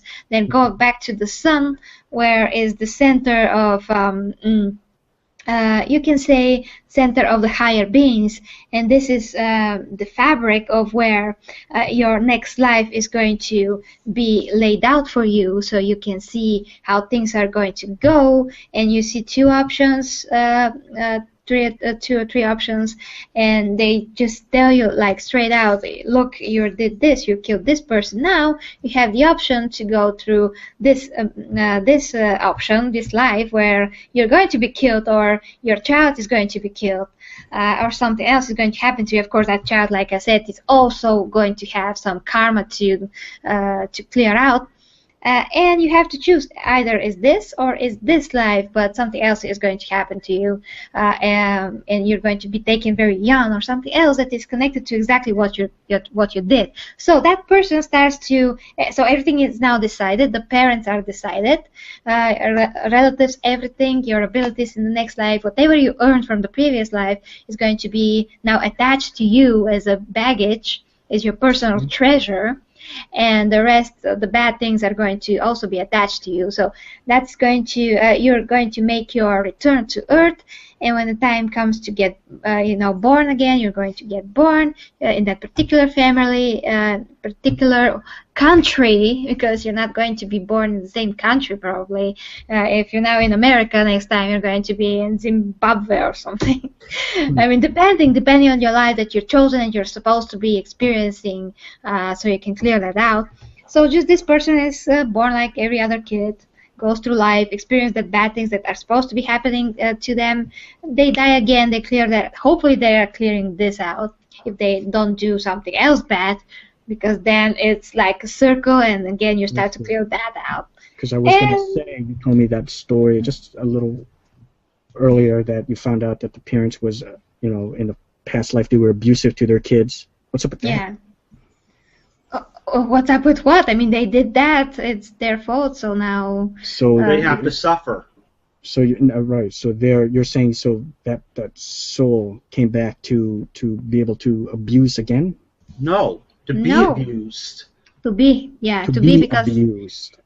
Because their kid died. Okay. In great, in great torment, and through a long time, they watched it die, waver and die, their kid, and they felt that pain, and they will always feel that till they die, because you can't get over losing your kid just like that. Okay, now that makes sense. I thought you said that they came back to abuse again, and then they die, and then they come back and they can continue to abuse some more. No, of course not. Misunderstood. Quite the opposite. You were saying the kids were the ones. I see now. Yeah, it's cause and effect. Okay. Yeah, cause and effect. You can't do something and not have it returned to you. It's like a boomerang, basically. I see. Very interesting. Oh, yeah. Like I said, it's just very fascinating and compelling topic to listen to, at least for me in any case. Yeah, we have to finish it. Unfortunately, we have a ton of things that we can talk about. We can talk about, the pyramids and everything in between. You know, we should make this like a regular thing. Oh no! Like to do this, every now and then and talk about this kind of stuff, because I think honestly, I am super impressed with the knowledge. Hearing what you guys have to say, with the knowledge that you guys have to say about this stuff. It's like I said, you're precise when you speak. You don't falter. You have the answers quick. You know exactly. You have an answer for pretty much everything. You won't stump anything, and that's very compelling to listen to, and I enjoy that. I truly do. So I think we should try to do something like this occasionally, every so often. Let's just see how this is received, because Absolutely. Such topics are usually not something that people talk about regularly. So sure. What's different? Sammy, if you're really interested in this sort of material, I'd say, check on YouTube for the channels that do talk about this sort of stuff, because they do exist. Well, don't mistaken me for being turned to a believer. I'm just saying. No, I'm saying you said that you. I understand what you're saying, but you've also said that you want to believe, and if you want to hear about more of this, then you need to check the other YouTube channels. Don't take it literally. I want to believe, not like Mulder. You know, Mulder said it because he lost his belief. So you know what I'm saying. When I say I want to believe, is because I know that, you know, for me personally, I like I said, to me, I still think, I don't believe it. You know, but that's just me. Like I said, but it's still fascinating to hear you watch and come up with something and some kind of answer, and I absolutely enjoy that. Like I said, you know, it's well, Sammy, let's amazing to think watch. about it this way. So Yeah. you had a life that you never experienced anything like this. You never heard Absolutely. anything like this. Never experienced. Yes, so you can't. talk You about. you basically don't have even a basic information about this. Where I, since I was a very young kid, I was, you know, I was gone through all of that a little bit. I mean, I saw that in other people, and it was like more natural to me to believe and to sense this, because I always had a sense to this. But you can say that, like everybody else, the people that surround me are like, there's no such thing. So I went through all of that doubt and all those things that you now say that there's no such thing. But you have to think that in this time that you're saying this, you actually have no knowledge. So you can just say no, it doesn't exist, because you have not gone. I was going through what you, but just, you know, as a little kid. But I didn't stop there. I went through all the rest of the information that could be possible. I mean, there's a lot more, but I went to all the research and all of that, and experienced it, and all of those things that I went through, you know, my life through here. It was very concentrated. So I mean that you only have that first stage of knowing nothing about this. Everyone around you were the same. They were like, yeah, and he never seen anything like this. So it probably doesn't exist. So they told you that. I mean, you grew up in this environment, so of course that you'll be like, yeah, there is no such thing. And if you're not, you know, born with natural sense to those things, you're not going to have interest to those things. And usually, when a person does not have an interest to this kind of a thing, you're not supposed to be having. I mean, I reached that information because I did have an interest. I was born with the sense, sense of this. So I reached that information on my own. And this is not like a church or a religion that you have to make most people believe or something else. No, this is the exact opposite thing. This information you can only reach if you really, really want to know it. Only then you can reach it. So if you want to know it, then if you like to reach it, you will. And you will, make the effort and take the time to do that. But if you don't have that in you, you're not meant to know that. You're not meant to yet. You're not meant to reach that information anyways. So you're not meant to be a believer. You're just meant to be in that environment. And all those people that are also experience the same thing as you. I mean, that they are not experiencing anything and they're not knowing anything. And there's nobody to tell them anything better and anything more. Of course that you're going to be like that with the material thinking and material stuff. But I mean that I went through that when I was a very little kid. My parents were very doubtful of that. My father still is to a certain extent. My mom and my grandma are not. They're also experienced a lot of stuff, when my grandfather died, and he is my mom's dad also. So they went through that, doubt and not knowing anything, and now they are, yeah, give me that book, yeah, I want to know it, because they are now a lot more open to that. But things happen that make them want to know, and a lot of people are kind of to that brink of the level that they're supposed to know. So something happens and they're now they're opening up to that. But there are some people that are too material, and they will, at least for now, for this life, they will never be open to that. And that is okay, at least for now, for them. But the rest of like people like me that are born with that drive to know that, to learn more, to develop more, I'm just going to find the correct information. I'm just going to find that it's just going to come to me. It's just how it goes, and my life is going to be totally different than yours, and I'm going to experience things just because I am in that, life and environment. So we can compare things and to say that it's only belief, because for me it's real as it everything else. It's just how my That's life incredible. went. Sammy, it's almost the same thing as you experiencing your life and someone in China experiencing something that's totally the opposite of your life. Exactly. But since you have only that first stage, like I compare it to, as the first stage of something, you can't say that other things do not exist because you did not experience that. You can only say that, well, maybe, at least maybe there's something, Possibility. possibility, because you don't have any experience with that, Sammy. You don't have anything. You didn't go to that research that proves all that. And when you read yourself that, and when you experience yourself that, you will understand it. Because it's very, actually this is the most complex science ever, because it includes everything that there is to know. So you can never learn it completely. You can never learn completely about God. You can never completely learn about angels, archangels, and all that. The higher yeah, I can't speak right now because it's almost 3 a.m. But the higher archive, I Hierarchy. can't say hierarchies. Hierarchy. Thank Yeah. you. Yeah. And also this information, the information that comes from the anthroposophy, once this was only available for like 12 very wise and developed people, like 12, and through the ages it became more and more available, and now we're supposed to know it. So whoever person reached that level, and drive and feel that inside of them, and born with that, they're going to find it and know it.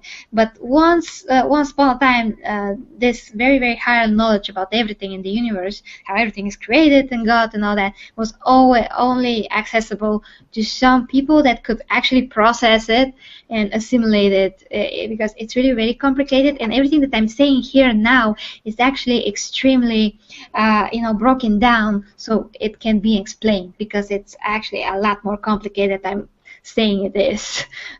This is only what I can put into words, considering that is not even my own language, and considering that was that amazing.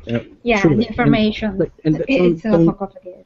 don't get the wrong idea. Like I said, just because I have my own way of thinking, it doesn't mean that that I think that's cool that you guys believe this kind of thing. That's fantastic, and I think it's just great that you've done your research and you have an answer for everything, and just your quick responses, and to you guys it's real, and that's great. You know what I mean? Yeah, so there's nothing more I can really add to that. Yeah, I guess I just cannot people who believe what they want to maybe. believe, that's perfectly fine. That's absolutely cool. Yeah, but I take a little bit offense to that word belief, like I said, because you can't Okay. just call it the belief when you double, triple checked and study it and saw some things for yourself, saw how other people's experiences It's are. it's not even just research. It goes above and beyond that, Sammy. It's with every fiber of your body. It's with everything that you do in life, and the fact that I'm always right about what is going to happen to my friends, because they're not just no common sense, and it's not present for them, but for me it is for some things, and which is of course, and again, connected to your abilities to perceive the world, how things work and people and read people, and everything is connected. Basically, that is what I want to say. And the last thing actually I want to say, that one of the first books that I've read were on that Russian scientist. He's actually one of the best eye surgeons in the world. He's a surgeon also. um, Ernest Muldashev. Wow. You can learn about him. He has a lot of books. He went to Tibet. He studied so many Wow. things in Tibet. So I read about, Shambhala and other things. I mean that he researched. But when I read that first book Mm-hmm. of him, I don't know how old I was, but let's say I think maybe 14 back then, Okay. and I read that, and as I was reading that, I'm reading like totally different things about Atlantis and all that, but in the same time my brain starts to develop. I mean, my every ability of me, to think for about everyday life stuff got like 2 times higher just from reading things that are not connected in the first glance, not connected, Atlantis and all that. All of a sudden, I can think of so many things to, say to my friends, like words of wisdom, like I'm not even that age, like I'm some kind of other age, and I already know what's going to happen to them, so I'm just giving them advice, and they're like crazy teenagers going around and making all kinds of mistakes, and all of a sudden I know everything. I'm most knowledgeable out of everybody about things about life, not about the book, but I mean, you read this material, and all of a sudden you get more intelligent just by reading it. Yeah, although you're not reading about how to get more, how to get friends to do Mm. better things. You're not reading about this. You're not reading psychology, but you're getting that ability from just reading about where we came from and our origins and all that, because this develops your mind. This information, it's the most complex, the most sacred, and this develops your mind. There have been some YouTube channels that I have watched. Like, I think his name was Bashir. He's the guy that and all the information. And Oh, no, no, it was no, no. all. I've seen everything. I've seen everything. Don't get me wrong. I've seen all Oh, the things. no, no, no. I am Jesus Fernanda. I've seen all that. That stuff is interesting. I bring that up only because you can actually No. start making videos like that, because Oh, no, there no. is a charisma about you, and how you're really quick to say these things. You can actually have either create your own another channel to do this, or just integrate it into the channels that you have now and start discussing this kind of stuff. Oh, it's not a And, good and idea. there is an audience for that. Oh, Because I people know. people like watching that kind of stuff and to be compelled, regardless of Sammy, it's very amazing. it's a very hot topic, and it's a button for people that they just don't want to have pressed. Yeah, and the things that I'm talking about are not known from most people in those channels, and I don't advise you actually to watch anybody, because most of those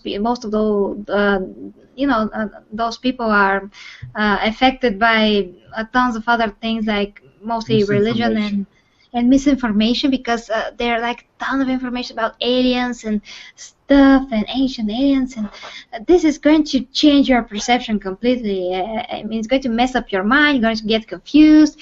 You're going to get confused even from the movies that you're watching. You're already getting confused because everything's so material, presented so material. So just don't watch anything. That's my advice. Don't confuse anything, because I'm on that level that I can pick and choose and know who is talking, what he's supposed to be talking about, who is deliberately like telling stupid stuff just to be heard, or just to spread misinformation. So you better not watch like anyone. Just It's been a while. Learn for yourself. It's been a while. I watch it for entertainment value, and I guess what I'm just saying is, you have that about you. Honestly, it's almost like not that you are, but it's kind of like, if I can give like a quote and a praise for your knowledge and that you can do this kind of thing. You're almost like an intoxicating, mesmerizing gypsy who is compelling to watch. Who's, oh boy. And obviously you are gorgeous to look at, and just to hear you speak, this kind of thing. Says the New York Times. Okay, the quote says the New York Times. Gary G, a must see. Oh That's what I'm trying to no. drive at. So you can definitely have your own show. Discussing Oh this kind no. of thing. That is how compelling that was to just hear. Amazing, Yeah. amazing. Thank you, Sammy. But Mm. this information, like I said, is really very it's sacred, and I'm not supposed to be talking about most of those things that I'm talking about. So it's Okay. better left unsaid, and whoever wants to get to that information will find it. But it's not supposed to be discussed Mm. so freely, because of many reasons. So Oh, I better shut up about I it faster. well, I say this: if it's someone who doesn't know what they're talking about, then yes. But you guys clearly, you're quick with the response. So that's why I'm saying it's you got some credentials there, so to speak. Do you see what I'm saying? Oh, It's kind of yeah, like but if someone's going to talk about math, but then he doesn't even know what 1 + 1 is. You can't do it. But you have the knowledge and stuff like that. So that's why I'm saying uh, you can.